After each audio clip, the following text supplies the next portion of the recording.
আমরা যতদূর জেনেছি যে উনি কোর্টে দরখাস্ত জমা দিয়েছেন, কিন্তু এখান থেকে কোনো অর্ডারের কপি আমরা পাইনি। এনসিপির নুসরাত তাবাসসুমের মনোনয়ন বৈধতা পেলেও কাটেনি আইনি জটিলতা, কারণ একই দল থেকে দৌড়ে আছেন মনিরা শারমিন, যার প্রার্থিতা ইসি বাতিল করলেও চলছে আইনি লড়াই। এমন অবস্থার মধ্যেই রবিবার রাত ৯টায় শপথ নিচ্ছেন সংরক্ষিত নারী আসনের ৪৯ সংসদ সদস্য। আদালতের নির্দেশে অবশেষে সংরক্ষিত নারী আসনে লড়াইয়ের প্রাথমিক বাধা কাটল নুসরাত তাবাসসুম জ্যোতির। তার মনোনয়নপত্র বৈধ ঘোষণা করেন রিটার্নিং কর্মকর্তা। তবে নতুন সমীকরণ তৈরি করেছে একই দলের অপর প্রার্থী মনিরা শারমিনের আইনি লড়াই।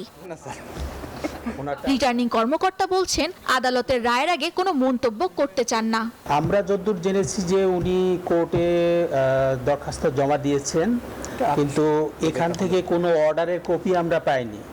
যদি কোনো অর্ডারের কপি পাওয়া যায় তখন আমরা আইন অনুযায়ী ব্যবস্থা নেব। কোর্টের লিখিত রায় ছাড়া কোর্টের আদেশ সম্পর্কে মন্তব্য করা মুশকিল। আমরা লিখিত আদেশের জন্য অপেক্ষা করব। নুসরাতের আইনজীবী জানান, এই বিষয়ে আইনি প্রক্রিয়া মেনেই পরবর্তী পদক্ষেপ নেবেন। জাতীয় নাগরিক পার্টি এনসিপির পক্ষ থেকে 2 জনকেই মনোনয়ন দেওয়া হয়েছিল।